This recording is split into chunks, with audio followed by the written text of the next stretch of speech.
Good evening दोस्तों, Aryavart defence academy में एक बार फिर से आपका स्वागत है। हम आ गए हैं प्रतिशत के भाग 4 लेकर। 3 पार्ट तक हम लोग पढ़ चुके हैं। चौथा पार्ट हम लोग पढ़ रहे हैं। कोशिश करेंगे कि इसी में पूरे परसेंटेज को खत्म कर दिया जाए। बेसिक लेवल से परसेंटेज को पढ़ाया जा रहा है। जो बच्चे चैनल पर नए हैं प्लीज करके सब्सक्राइब कर लें, जिससे उनको अपडेट मिलती रहे। चैप्टर बाय चैप्टर आपको पूरे अर्थमेटिक और एडवांस मैथ दोनों मिलेंगे। जो बच्चे पुलिस, बैंक, एसएससी, रेलवे और आर्मी, मुख्य आर्मी से रिलेटेड तैयारी कर रहे हैं, उनके लिए ये बहुत कारगर साबित होगा। तो प्लीज करके इस चैनल को सब्सक्राइब और शेयर करना ना भूलें। जो बच्चे नए हैं वो जरूर सब्सक्राइब करें, जो पुराने हैं उसको शेयर जरूर करें। ठीक है, चलते हैं परसेंटेज के अगले क्वेश्चन पे, अगले टाइप के क्वेश्चन पे जो हम लोग पढ़ चुके हैं। 3 चौथा वहां से शुरू करते हैं। ठीक है, तो अगला क्वेश्चन आपके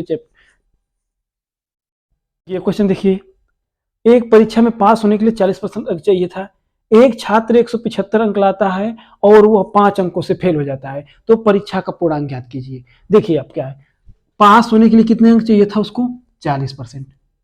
तो अंक कितना पाता है वो? 175। तो 175 पाता होगा तो कुछ ना कुछ हो रहा होगा, फेल या पास। तो कह रहा है कि 5 अंक से फेल हो गया। अगर ये बताइए जितने अंक से वो फेल हो रहा है, इस अंक को हम इसको दे देते तो पास हो जाता ना।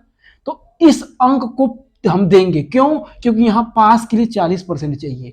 तो 175 अंक लाया, 5 अंक से फेल हो गया, तो इस 5 अंक को हम देंगे तो ये कितने अंक हो जाएगा? 180। 180 पे पास हो जाता।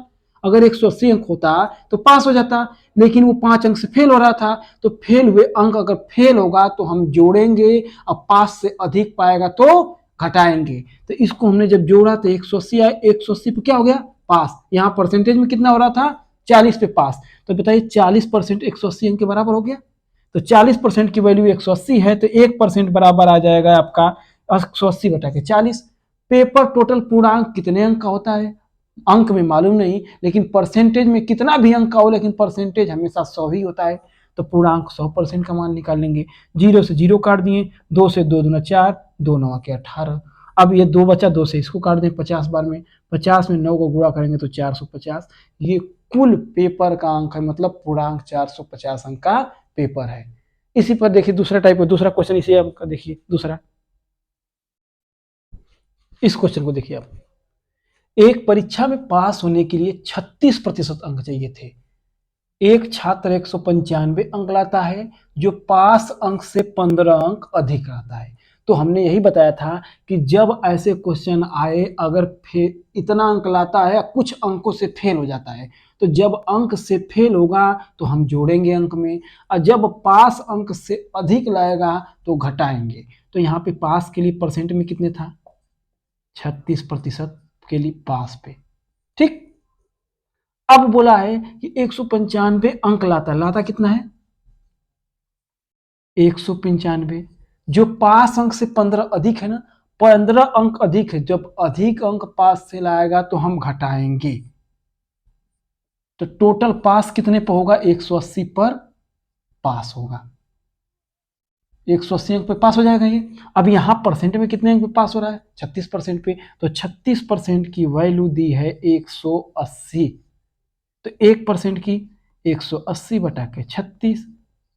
कुल पूर्णांक कितने अंक का होता है, कितने परसेंट का होता है? तो 100% का। तो कुल पूर्णांक यहाँ 100 का गुणा कर दीजिए। काटिए आप 9 से, 9 चौका 36, 9 दूना 18, 0, 4 पंचे 20, 100 में 5 का गुणा कीजिए, 500। तो पूर्णांक कितने अंक का था? 500 अंक का पेपर था। आई बात क्लियर समझ में? अगर कहीं भी डाउट हो बच्चों, किसी भी बच्चे को, तो जरूर कमेंट करें, कमेंट करके बताएं क्या इसमें सर जी हमको डाउट है। डाउट उसको अगले वीडियो में क्लियर किया जाएगा, उस डाउट को पढ़ा जाएगा, उसका रिजल्ट दिया जाएगा, क्या बच्चा कमेंट किया उसके ऊपर क्या रिस्पांस दिया जाएगा। ठीक है, आगे चलते हैं, अगला क्वेश्चन की तरफ देखते हैं। अगला क्वेश्चन देखिए। देखिए इस क्वेश्चन को देखिए। ये क्वेश्चन उसी टाइप का है, बस इसमें क्या है कि 2 छात्र हो गए, दोनों की अलग अलग बात कही गई। तो देखिए, एक परीक्षा में एक छात्र 23% अंक प्राप्त किया और वह 36 अंक से फेल हो गया। मतलब कि छात्र जो पा रहा है 23%, वो 36 अंक से फेल हो जा रहा है। दूसरा छात्र है 35% अंक प्राप्त करता है। जो पास अंक से 48 अंक अधिक पा जाता है, जितने नंबर पर पास चाहिए उससे 48 अंक अधिक पा जाता है। तो कह रहा परीक्षा कितने नंबर का पेपर था, मतलब कि पूर्णांक पूछा जा रहा है। तो अब देखिए, जब कभी भी क्वेश्चन में दो छात्र हों, दोनों के फाल फेल पास से रिलेटेड कोई वस्तु कहा जाए, तो कुछ नहीं इसमें करना है। क्या करना है कि दोनों परसेंट, जहां 2% दिया है ये एक ये, दोनों परसेंट वाली वैल्यू को आपस में घटा लिया जाता है। तो बड़ी वैल्यू में से छोटी वैल्यू को घटा दो, कितना निकल गया 12%। 12% और दोनों अंक वाले वैल्यू को आपस में जोड़ लिया जाता है। तो ये 48 है और इधर 36 है, इन दोनों को आपस में जोड़ लो। 48 प्लस 36 कितना हो जाएगा, 8 6 14 84।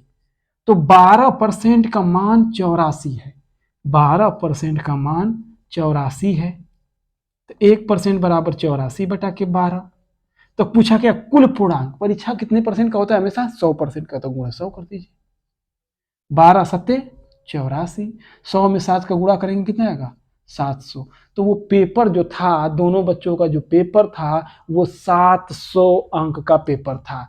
तो जब कभी भी एक ही परीक्षा से रिलेटेड क्वेश्चन आएगा, दो छात्र होंगे, एक फेल हो रहा है एक पास हो रहा है, एक कुछ अलग परसेंट ला रहा है कुछ अलग परसेंट, 2% आ जाएंगे, तो दोनों परसेंट की वैल्यू को आपस में घटा लिया जाता है और दोनों अंक को बिना परसेंट वाले को आपस में जोड़ लिया जाता है। जो आएगा परसेंटेज को अंक से भाग दे दिया जाता है अंक में। अब उसके बाद जो आएगा 100% निकाल लिया जाता है, जैसे ये किया गया है। ठीक, इसी पे एक अगला क्वेश्चन देखिए। अगला क्वेश्चन ये, अब इस क्वेश्चन को देखिए। जैसे एक परीक्षा में एक छात्र 30% अंक प्राप्त किया और वह 70 अंक से फेल हो गया। परीक्षा में 30% पर छात्र प्राप्त किया और वह 70 अंक से फेल हो गया। दूसरा छात्र 42% अंक प्राप्त किया, जो पास अंक से 62 अंक अधिक है। तो परीक्षा का पूर्णांक, फिर देखिए 2 बार परसेंटेज आ गया और 2 बार अंक आ गया। तो दोनों परसेंटेज को देखिए आप करेंगे तो 42% माइनस का 30%, दोनों को जब घटाएंगे तो आएगा 12%। दोनों अंकों को आपस में जोड़ेंगे तो 70% प्लस 62, दोनों को जोड़ेंगे तो 132। 132 बटा के परसेंटेज 12, और कुल पूर्णांक के लिए हमेशा होता है 100%। तो 100 का गुणा कर दीजिए। 12 से कटेंगे तो या तो 6 से काटिए, आप 2 से काट लीजिए, 6 से काट लीजिए, हमें 12 का पढ़ा जाता है तो हम 12 से कर लेंगे। 12 की हम 12, 12 की हम 12, 12 की हम 12, 100 में 11 गुणा करोगे तो 1100 नंबर का ये पेपर था। आई बात समझ में? कोई भी डाउट हो, कहाँ भी आपको लगे कि नहीं सर जी यहाँ पे डाउट है, तो वो कमेंट करके जरूर बताइए, ठीक है। अगला क्वेश्चन देखिए, अगला क्वेश्चन इसका देखिए, इस क्वेश्चन को देखिए। इस क्वेश्चन में क्या है, ये इंडिविजुअल अलग अलग सब्जेक्ट में अलग अलग पास हो रहे हैं। तो पूछ रहा है कि ये कुल कितने परसेंट पास या फेल हुए। तो पहले आप देखिए, एक परीक्षा में 58% गणित में तथा 37% अंग्रेजी में फेल हुए और दोनों विषय में छात्र 19% छात्र फेल हुए। तो यहाँ देखिए तीनों में क्या हो रहे हैं, फेल हो रहे हैं। जब तक तीनों में सेम सेम नहीं होगा तब तक आप क्वेश्चन को नहीं लगा सकते हैं। अगर दो में सेम दिया है, एक में अलग दिया है, तो फिर उसको हमको बदलना होगा, सेम करना होता है। जैसे देखिए यहाँ गणित है, मैथ में 58% फेल। ठीक, फिर बोला है अंग्रेजी में, इंग्लिश में 37% फेल। अब मैथ प्लस इंग्लिश दोनों में 19% फेल। तो कुल कितने प्रतिशत फेल है पास में। अब देखिए, जब तक तीनों का डाटा सेम नहीं होगा, से यहाँ पे जैसे यहाँ फेल फेल फेल, तो ये फेल फेल जब तक नहीं होगा तब तक हम नहीं लगा सकते। अगर मान लीजिए ये दोनों सेम दिया, ये पास का दे दिया, तब हमको इस फेल, पास दिया है तो इसको हमको फेल वाला लाना है। वो निकालेंगे कैसे, वो समझाएंगे। तो सेम सेम तीनों में होगा तभी हम इस पे लगा पाएंगे। अदरवाइज अगर तीनों में से अलग अलग एक भी कोई अलग है तो हम सेम ऐसे लगा के नहीं लगा सकते हैं जब तक हम चेंज नहीं करेंगे। तो यहाँ देखिए तीनों जब सेम सेम है तो अलग अलग विषय वाला जो है, इंडिविजुअल अलग अलग विषय को दोनों को एक में जोड़ लेते हैं और जो दोनों विषय का होता है उसको हटा लिया जाता है। जैसे देखिए 58 मैथ में है प्लस 37 अंग्रेजी में है, अब दोनों में 19 है तो इसको घटा लीजिए। अब जो भी ये रिजल्ट आएगा वो यहाँ तीनों से फेल फेल दिया तो आंसर भी फेल ही का आएगा। अब दोनों को जोड़ेंगे तो 8 7 15 को 5, 5 3 8 1 9, 95 माइनस 19, तो ये आएगा 76। 76% क्या आ गया, फेल।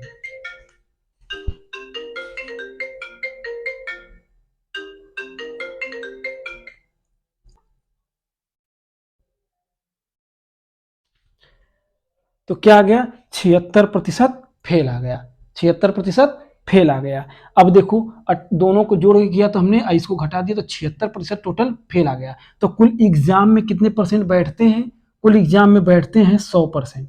कितने लोग बैठते हैं, 100% बैठते हैं, 100% बैठते हैं, जिसमें से 76% क्या हो गए, फेल हो गए। तो बताओ 100 में से 76% फेल हो गए, तो जो बचे हुए शेष हैं ये 24% क्या आएंगे, पास के आएंगे। तो इस एग्जाम में 76% बच्चे फेल हुए और 24% बच्चे पास हुए। ठीक है, आएगा समझ में। चलिए इस पे और आगे हम क्वेश्चन करते हैं। ठीक है।